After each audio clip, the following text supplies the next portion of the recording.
Bismillahirrahmanirrahim. Assalamualaikum warahmatullahi wabarakatuh. Alhamdulillahilladzi ja'alal ulama lil kitabah wal kitabah lil qiraah wal qiraah lil ma'rifah wal ma'rifah lil ibadah wal ibadah lillahi ta'ala. Wassalatu wassalamu ala asyrafil anbiya wal mursalin sayyidina wa maulana Muhammadin wa ala alihi washabihi ajmain. Amma ba'du. Dewan juri yang saya hormati, hadirin yang berbahagia, puji dan syukur kita panjatkan kehadirat Allah Subhanahu wa Ta'ala yang telah melimpahkan nikmatnya kepada kita semua.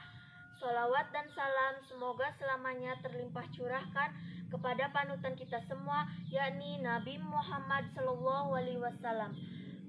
Tidak lupa kepada keluarganya, sahabatnya, tabi'in tabi'atnya, mudah-mudahan sampai kepada kita semua umatnya. Amin ya robbal alamin. Hadirin yang berbahagia, era globalisasi menjadi kenyataan yang tidak dapat dihindarkan. Dalam konteks percampuran budaya, kesadaran terhadap identitas negara justru harus semakin besar. Ikrar Sumpah Pemuda, dan salah satunya adalah pengakuan bahasa Indonesia sebagai bagian yang tidak dapat terpisahkan dari tanah air dan bangsa Indonesia. Dalam perkembangannya, bahasa Indonesia menjadi pembentukan kesadaran nasional. Di kalangan anak muda terpelajar, Indonesia kian dipersatukan oleh bahasa yang memungkinkan warganya dari berbagai latar belakang sosial bersentuhan dengan dunia modern. Zaman kolonial penjajahan yang rasis, bahasa Indonesia juga menjadi ekspresi kebebasan persamaan di antara sesama manusia. Ben Anderson mengemukakan bahwa dalam kuasa kata jelajah budaya-budaya politik di Indonesia, bahwa fungsi publik utama bahasa Indonesia terletak dalam perannya sebagai pemersatu. Salah satu jasa penting yang menyebar bahasa Indonesia pada abad ke-20 adalah kesusastraan populer. Melalui sastralah imajinasi, Indonesia diikat, di mana semua orang dari berbagai pulau bisa menikmati sebuah karya sastra yang sama. Pemerintah kolonial menyadari bahwa sastra Indonesia melalui sastralah imajinasi, Indonesia diikat, di mana semua orang dari berbagai pulau bisa menikmati karya sastra yang sama. Pemerintah kolonial menyadari bahwa sastra telah mentransformasikan kesadaran lokal menjadi kesadaran nasional.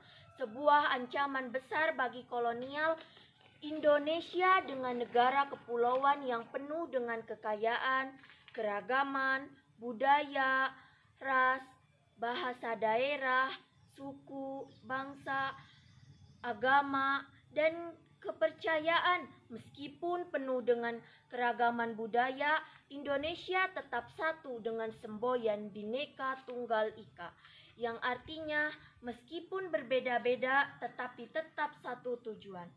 Dalam Al-Quran juga telah disebutkan bahwa kita semua terdiri dari beraneka ragam, namun semua ini hanyalah sebagai sarana kita untuk bersatu dan meningkatkan ketakwaan kepada Allah Subhanahu wa Ta'ala atas kebesarannya dalam menciptakan semua makhluk. Dalam Quran surat Al-Hujurat ayat 13 Allah berfirman, Ya ayyuhan nasu inna khalaqnakum min dzakari wa unsa wa ja'alnakum syu'uban wa qabaila lita'arafu inna akramakum indallahi alimun khabir. Wahai manusia, sungguh kami telah menciptakan kamu dari seorang laki-laki dan seorang perempuan. Kemudian kami jadikan kamu berbangsa-bangsa dan bersuku-suku agar kamu saling mengenal. Sesungguhnya yang paling mulia di antara kamu di sisi Allah ialah orang yang paling bertakwa. Sungguh Allah Maha Mengetahui, Maha Teliti. Namun sayangnya, masuknya budaya-budaya asing di Indonesia melalui globalisasi membawa pengaruh terhadap generasi muda Indonesia saat ini yang lebih tertarik dengan budaya asing daripada budaya asli. Seharusnya budaya asing yang masuk ke Indonesia tidak diterima secara mentah-mentah oleh generasi muda, agar tidak terjadi fenomena lebih mencintai kebudayaan asing oleh generasi muda. Indonesia adalah potret kumpulan kebudayaan yang bervariasi dan lengkap. Lebih penting lagi, masyarakat Indonesia memiliki jalinan sejarah dan dinamika dan interaksi antara budaya sejak dulu. Dari berbagai rumpun Melayu dilihat dari segi sosial budaya, interaksi antar budaya ini tak hanya melalui antar suku saja, namun antar peradaban yang ada di dunia. Di Indonesia telah membuka diri dari pergaulan lingkup internasional. Hadirin yang berbahagia, pentingnya pelestarian berbahasa dan bersastra Indonesia di kalangan pelajar sangatlah penting, karena seperti yang kita tahu, bahasa Indonesia adalah bahasa pemersatu, persatuan bagi semua suku yang ada di Indonesia.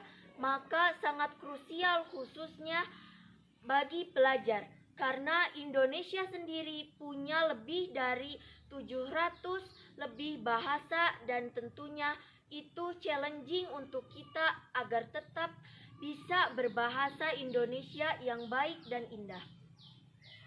Demikian pidato yang saya sampaikan, lebih dan kurangnya mohon dimaafkan. Billahi taufik wal hidayah. Wassalamualaikum warahmatullahi wabarakatuh.